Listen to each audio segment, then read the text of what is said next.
안녕하십니까. 비브리컬 스토리텔링 마태복음 성경 공부를 하도록 하겠습니다. 오늘도 말씀 가운데서 은혜와 기쁨 그리고 우리의 신앙을 점검하도록 하겠습니다. 기도합니다. 사랑과 은혜가 풍성하신 하나님 아버지 감사합니다. 우리를 큰 죄악 가운데서 구원하여 주시고 하나님을 아버지로 부르는 특권을 가지고 살게 하시며 아버지께서 주신 양식 하나님의 말씀을 먹으며 살게 하심을 감사합니다. 오늘도 주께서 마태를 통하여 주신 말씀을 읽어가며 공부하고자 하오니 깨달음 있게 하시고 기쁨 있게 하시고 나를 돌아보게 하여 주시고 또 나를 바로 세워가면서 아버지께 기쁨이 되는 우리들 되게 하여 주시옵소서. 우리 구주 예수 그리스도의 이름으로 기도하옵나이다. 아멘. 자, 오늘은 마태복음 21장 33절 이하의 말씀을 공부하도록 하겠습니다. 마태복음 21장 33절 이하의 말씀이죠. 잠깐 이 말씀을 시작하기 전에 마태복음 21장 23절 말씀 이하에는 지도자들에 대한 말씀을 하고 있죠. 이 지도자들 그리고 리더십이 무엇인지에 대해서 말씀을 하는 가운데 지금 예수께서 몇 가지 비유를 들고 계시는 겁니다. 이런 말씀을 하는 가운데 비유를 드시는 거예요. 비유. 그 첫 번째 비유가 두 아들에 관한 거였죠. 두 아들. 한 아들은 아버지 얘기를 듣고 가겠습니다 그러고 안 갔고요. 두 번째 아들은 시큰둥하게 대답을 하다가 간 이야기. 그 첫 번째 아들 가겠다 그러고 안 간 사람들이 유대인, 특히 유대 지도자들이라고 하는 것이죠. 그러니 그것을 깨달은 유대 지도자들은 매우 불쾌했을 겁니다. 자, 오늘은 두 번째 이야기인데요. 이 두 번째 이야기의 제목은 악한 소작농들이에요. 악한 소작농들. 이것도 비유겠죠. 자, 21장 33절 말씀부터 46절까지 네모를 칩니다. 21장 33절부터 46절까지 잘 아는 이야기인 것 같은데 흥미도 있고요. 또 우리가 풀어야 되는 숙제도 이 본문 가운데 있습니다. 자, 먼저 읽도록 하죠. 33절 말씀 제가 읽겠습니다. 다른 한 비유 동그라미 놓으세요. 비유 이거 중요합니다. 비유 그냥 보지 마세요. 뭐를 향한 비유? 지도자들의 악행에 대한 이야기라면서 그걸 비유로 들고 있는 거예요.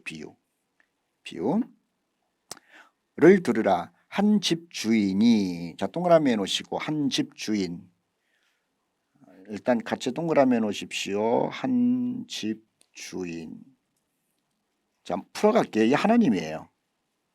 하나님. 주인이 포도원을 만들어, 포도원 또 다른 색깔로 동그라미 놓으십시오. 포도원. 우리 지난번에 공부했죠. 포도원. 신약성경에 나오는 또는 구약성경에 나오는 포도원 또는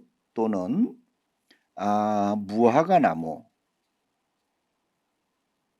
모두 이스라엘을 얘기를 한다 그랬어요. 이스라엘.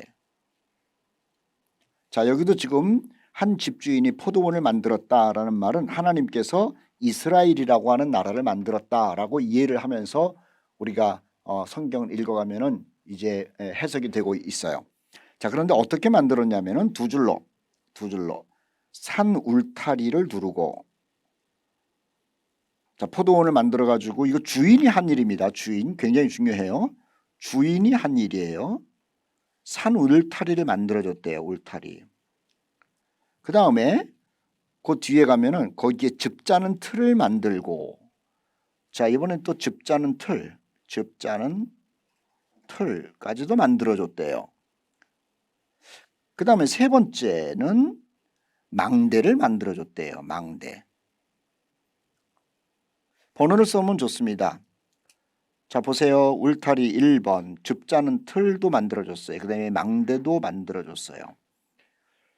그러니까는 완벽하게 만들어 준 거죠. 완벽하게. 산 울타리라고 하는 것은요, 짐승이 못 들어오게 하는 거예요. 짐승 침입 불가능하게 만든 거예요. 산 울타리가 없으면 늑대가 또는 무슨 뭐 여우가 들어와 가지고 포도원을 갖다가 들어와서 포도를 따먹으면서 농사 망치게 할 것 아닙니까? 망대라고 하는 것은요, 노략군, 망보게 하는 거예요. 망보게 올라가가지고 우리 포도원을 갖다가 습격해가지고 포도나무를 그리고 포도 열매를 전부 빼앗아 가려고 하는 그 도둑놈들 오는지 안 오는지 그 망대까지도 만들어줬대요. 자, 그 사이에 집 짜는 틀이 있죠. 포도원을 만들 때는 포도를 얻기 위한 것도 있고 포도보다도 더 중요한 것을 원하죠. 그게 포도주예요. 그래서 포도 농사의 클라이막스는 포도주 만드는 것이죠. 그런데 그 포도주 만들 때 그 포도주를 만드는 기계가 엉망이면은 좋은 포도주가 나올 수가 없어요. 그래서 주인은 즙 짜는 틀, 포도즙을 만들 수 있는 틀까지도 완벽하게 만들어 줬다라고 하는 겁니다. 즉 하나님께서는요, 이스라엘 백성들에게 완벽한 것을 줬어요. 완벽한 것. 자, 여기에 보세요. 이스라엘 사람들이 한 일이 아무것도 없어요. 이스라엘 사람들이 한 일이 아무것도 없어요. 산 울타리도 즙 짜는 틀도 그리고 망대도 만들어줬어요. 포도원을 에서 일시키면서 말이에요. 자, 참 고마운 그 주인이죠. 하나님이 이스라엘 백성들에게는 보통 혜택을 준 것이 아니다라고 하는 겁니다. 그리고 나서 33절 새로 주고 타국에 갔더니 새로 주고 타국에 갔다. 새를 줬다. 자, 줄거 놓으십시오. 새를 줬습니다. 왜 새를 줬다는 것이 중요한 줄 아세요? 은혜예요.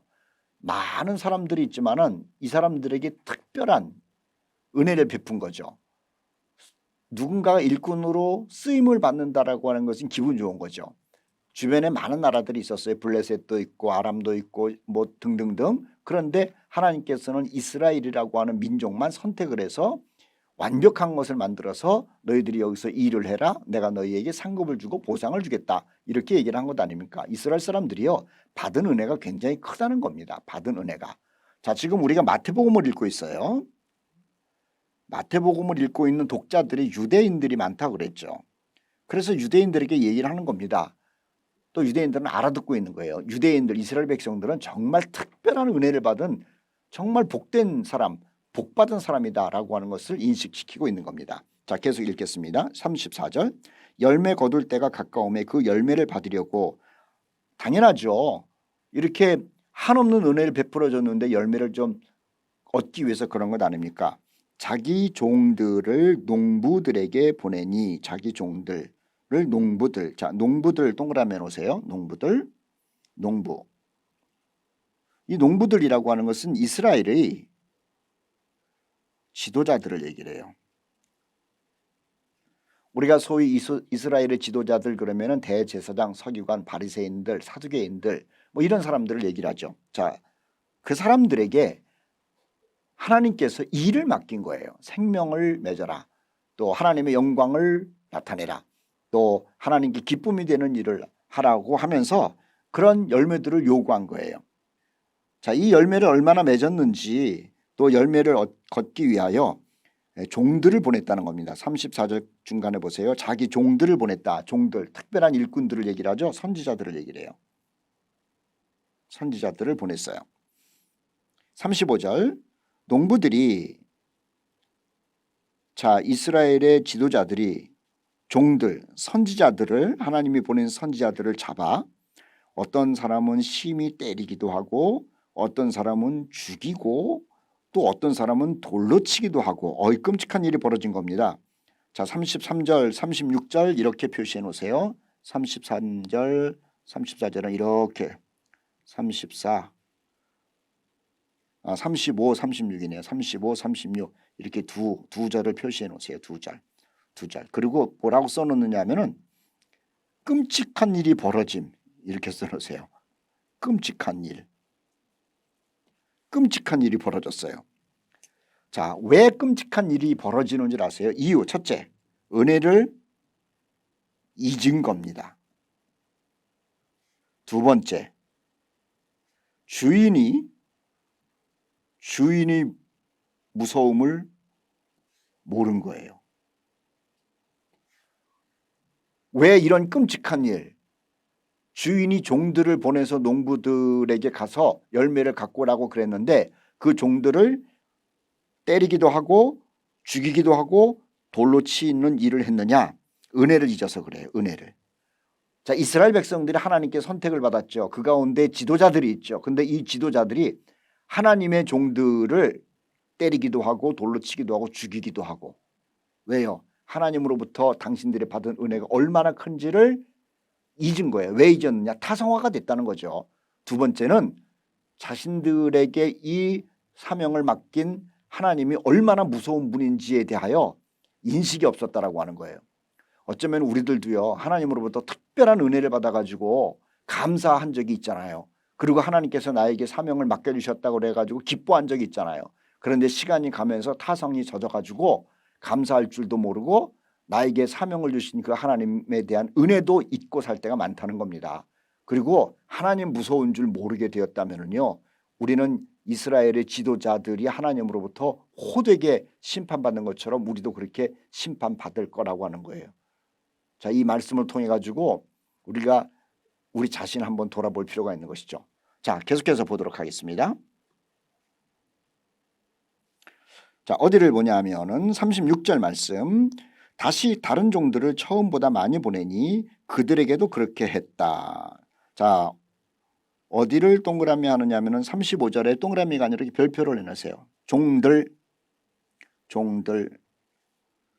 그 다음에 36절에 또 별표. 다른 종들.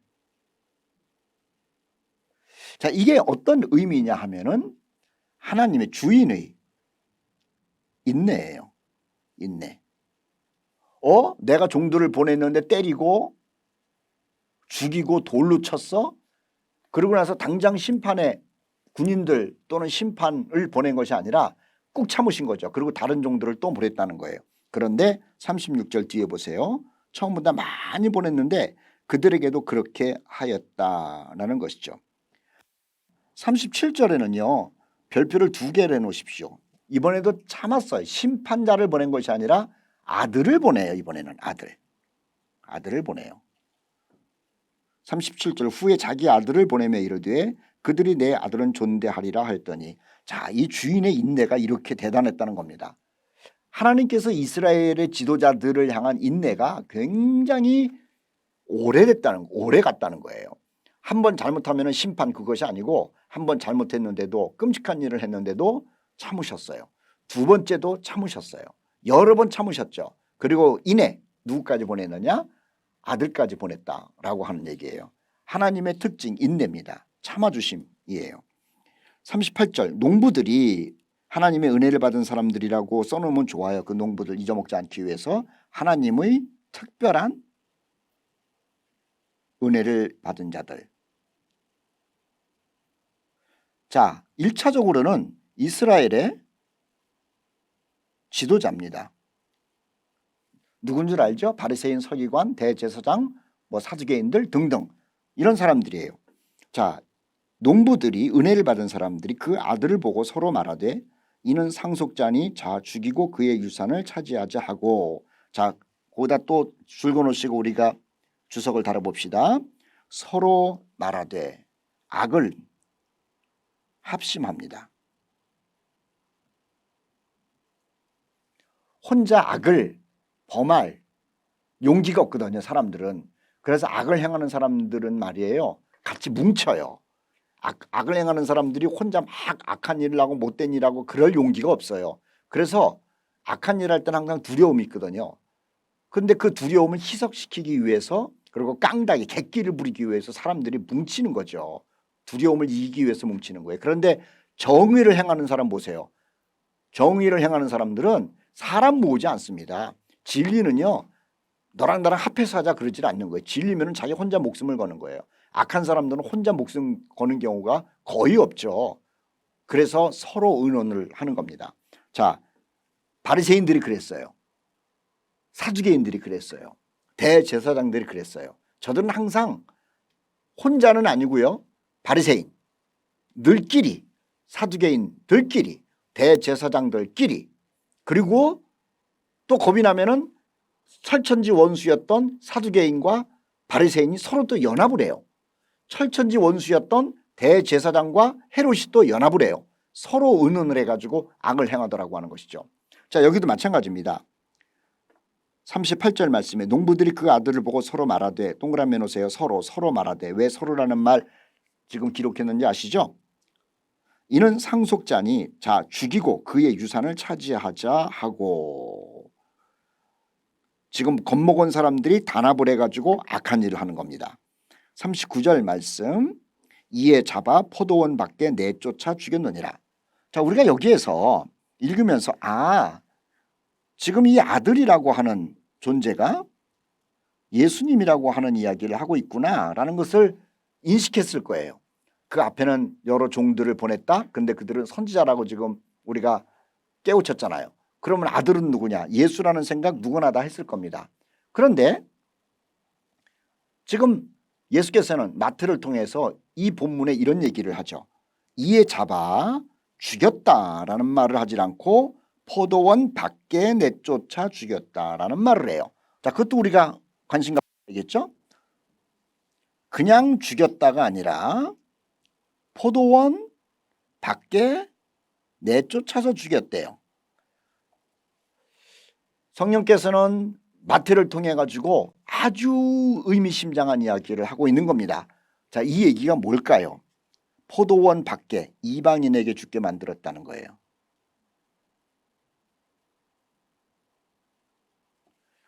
포도원 안에서도 죽인 게 아니에요. 포도원 밖에서 죽인 거예요. 끔찍하죠.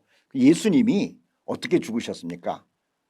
자기 동족에게 죽은 게 아니잖아요. 물론 대제사장 유대인들이 예수를 죽이는 음모를 꾸미긴 했습니다만은 실질적으로 예수를 죽인 사람은 포도원 밖 사람들, 로마 사람들이라고 하는 거죠.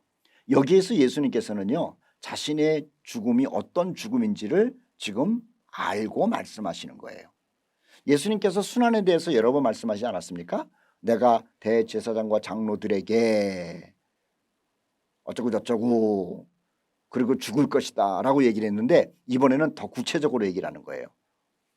이방인에게 넘겨져서 죽게 될 것을 예고하고 계시는 거죠. 자, 40절 말씀. 그런데 정말 그랬어요. 정말로 우리가 아는 것처럼 그 이 대제사장과 그리고 종교 지도자들이 이방인에게 넘겨서 예수를 죽인 거예요. 중요한 것은요, 예수님께서 포도원 밖에 내쫓겨서 죽임을 당할 것이다 라고 얘기를 하실 때에 이미 포도원 밖, 이스라엘 밖 로마 사람들에게 넘겨서 예수를 죽일 음모를 꾸미고 있었다는 거예요. 음모를. 지금 예수님이 예루살렘으로 들어오신 거예요. 예루살렘으로 들어오셔가지고 일주일 활동을 하시는 과정 가운데 있는데 무슨 일을 하는 거냐? 유대인들의 지도자들은요, 자신들이 예수를 이방인에게 넘겨서 이방인에 의하여 죽일 생각을 하고 있는 거예요. 굉장히 그 예수님의 이 이야기, 포도원 밖에 내쫓아서 죽게 했다라고 하는 이야기를 들을 때 음모를 꾸미고 있는 유대 지도자들이 얼마나 뜨끔했겠습니까? 그러니까 화가 났을 거예요. 저 예수가 어떻게 우리들의 생각을 다 알고 있지? 막 끔찍했을 겁니다. 자, 어쨌든 보십시다. 40절. 그러면 포도원 주인이 올 때에 그 농부들은 어떻게 되겠느냐? 혜택을 받은, 은혜를 받은 지도자들은 어떻게 되겠느냐? 답은 뻔한 거예요. 멸망입니다. 이거는 뭐 멸문, 가정이 다 망하는 것이고요. 멸문지화가 되는 거예요. 41절. 그들이 말하되 그 악한 자들을 진멸하고 포도원은 제때의 열매를 바칠 만한 그 다음에 중요한 겁니다. 그 다음에 동그라미 놓으시고 별표 3개. 다른 농부들에게 새로 줄 것이다. 이게요, 유대 백성들이, 지도자들이 하나님으로부터 받은 은혜를 잊고 하나님이 보낸 종들을 죽이고 때리고 돌로 치고 심지어는 그 아들 예수까지도 포도원 밖 이방인에게 죽게 만들었잖아요. 그러면은 하나님께서 생명의 열매, 포도 열매를 원하는 것을 그치느냐? 아니에요. 그 열매를 맺도록 다른 사람에게 특권을 주겠다는 거죠. 정말로 세계 복음화 하나님의 백성들을 구원하는 그 일을 유대 백성들로부터 이방인에게로 넘겨갔다는 것, 우리가 잘 알고 있는 이야기일 겁니다. 자, 그런 얘기가 나오고 있어요. 자, 42절 말씀부터 끝절까지 46절까지 다른 색깔로 한번 네모를 칩시다. 42절부터 46절까지는요. 지금 33절부터 36절까지 한 이야기 가운데 특별한 이야기가 껴드는 거예요. 자, 42절 보십시다. 예수께서 이르시되, 자, 비유를 하시다가 성경 말씀을 끄집어냅니다. 자, 지금 누가 듣고 있다 그랬죠? 유대 기독교인들이에요. 자, 이들은 구약 성경에 아주 익숙해요. 구약 성경만 나오면 편한 거예요. 그런데 예수님께서는 지금 구약 성경을 끄집어내시고 마태도 구약 성경을 끄집어내신 예수님의 이야기를 그대로 옮기는 거죠. 42절 예수께서 이르시되 너희가 성경에 자 써놓으세요. 시편 118편 22절과 23절이에요. 예수님이 하신 말씀입니다. 이렇게 써 있답니다. 건축자들이 버린 돌이 모퉁이의 머릿돌이 되었나니 이것은 주로 말미암아 된 것이요 우리 눈에 기하도다. 자, 하나씩 봅시다. 건축자들의 버린 돌이 모퉁이의 머릿돌이 되었으니 이것은 주로 동그라미에서 주 하나님에 의해서입니다. 전능하신 하나님만이 버린 돌을 가지고 모퉁이 돌을 만들 수 있다는 거예요. 사람은 못해요. 자, 그래서 하나님으로 말미암아 된 것이고 우리 눈에 기이하도다. 정말 신기한 일이 되었다라고 하는 것이죠. 자, 건축자들이 누구냐라고 하는 건축자들 네모치시고 건축자들이 누구냐? 건축자들. 자, 이거 잘 들으셔야 돼요. 유대인의 해석이 있어요. 유대인의 해석. 유대인들 지도자들이 시편 118편 22절부터 23절을 해석했을 거 아니에요. 뭐라고 해석했냐? 건축자들 이방인이라고 생각했어요. 버려진 돌 유대인이라고 생각했어요. 그리고 머릿돌이 됐다. 이것도 유대인이라고 생각했어요. 그래서 세상에 많은 사람들이 있는데 그 많은 사람들 이방인들이 유대인들을 갖다가 외톨이로 만들었잖아요. 압박했잖아요. 그러니까는 우리는 세상 속에서 이방인들에 의하여 버림받은 그러한 정말 불쌍한 민족이다라고 생각을 했다는 거예요. 그런데 이방인들이 외톨이를 만들고 우리를 짓밟고 우리를 버렸는데 하나님이 우리를 역사 가운데 머릿돌로 만들었다. 이렇게 해석을 했다는 거예요. 이게 랍비들의 해석이에요. 랍비들.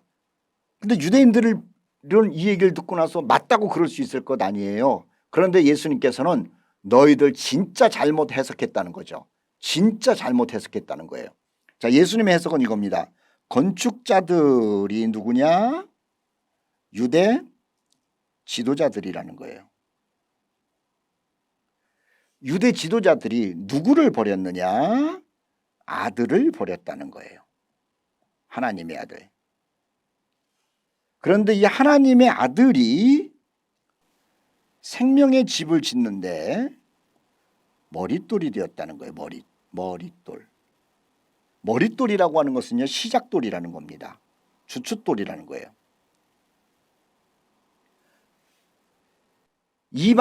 유대 지도자들이 대제사장과 바리새인들 랍비들이 예수를 버렸어요. 자기 민족 가운데. 버렸는데 하나님은 저들이 버린 이방 땅에다가 버린 십자가에다가 버린 그 예수를 통해 가지고 영혼 구원과 생명의 역사 하나님의 나라를 만드는 시작으로 만들었다는 거죠. 그러니까는 유대인들이 시편 118편 22절과 23절 해석하는 것과 예수님이 해석하는 것과는 전혀 딴판이었던 거예요. 전혀 딴판. 자, 봅시다.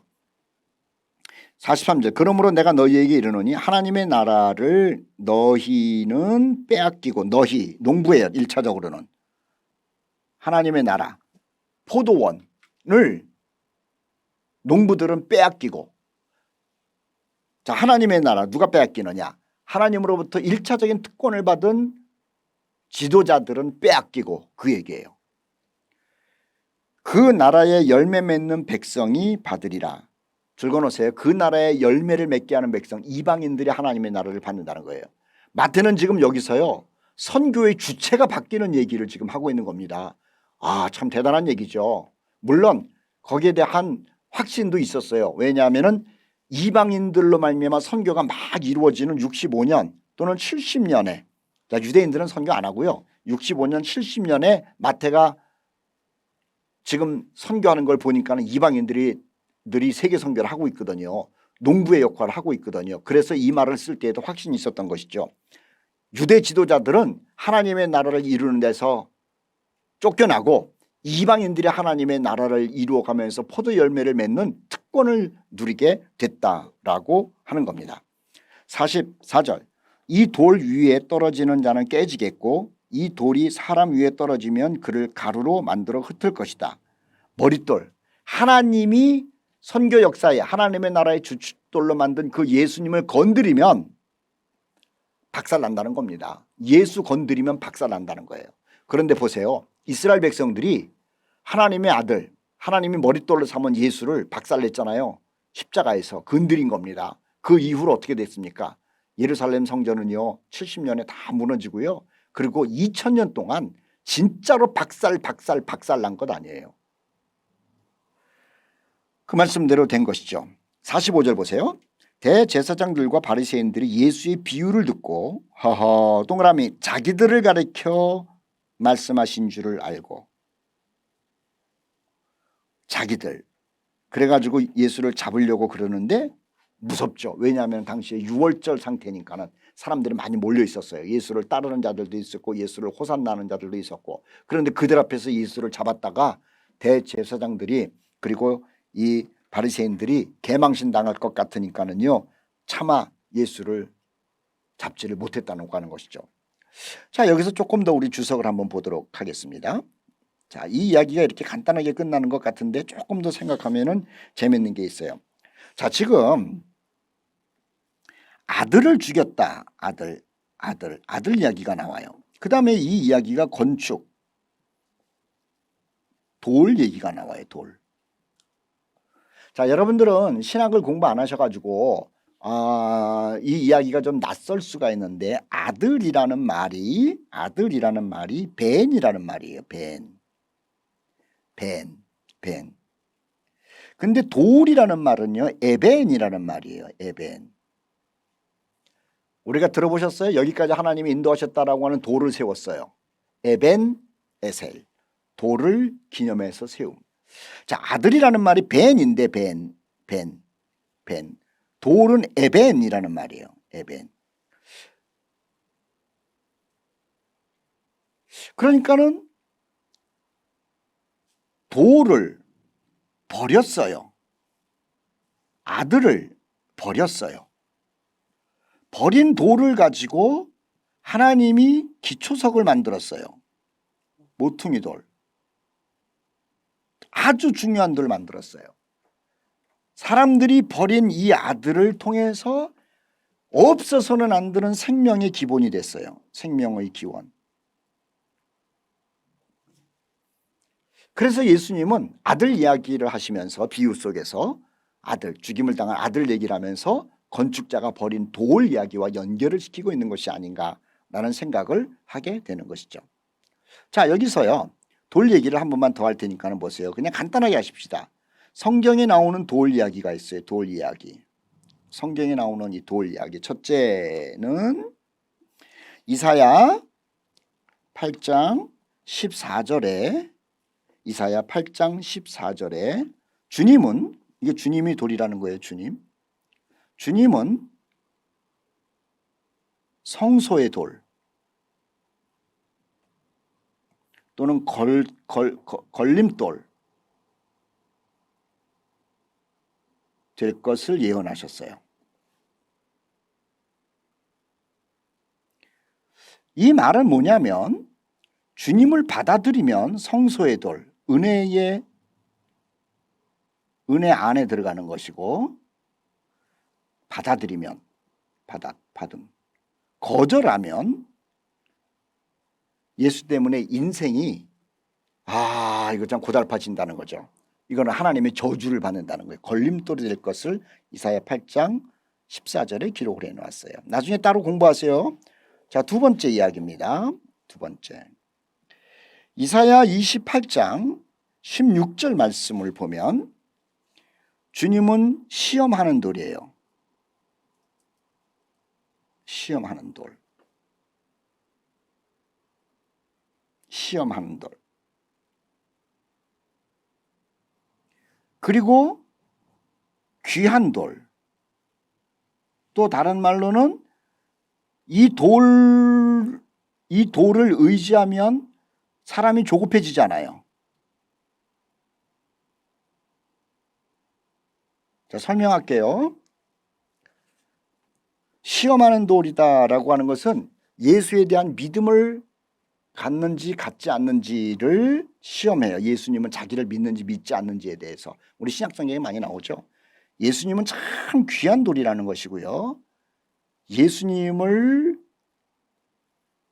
자신의 인생의 돌로 받아들이면은요, 그 인생이 다급하지 않는다는, 조급하지 않는다는 거예요. 이거 평안이 있다는 거죠. 자, 세 번째 돌을 소개하겠습니다. 세 번째, 다니엘서 2장 34절로 35절. 이것은요, 손대지 않은 돌이라고 그래요. 손대지 않은 돌. 이 손대지 않은 돌이 옛날 성경에는 뜨인 돌이라고 나오는데, 다니엘서 2장은요 세계사를 얘기를 해요. 세계 역사. 이 세계 역사에 대한 심판을 돌이 한대요. 누구도 손대지 않은 돌이 심판한대. 이게 예수님이에요.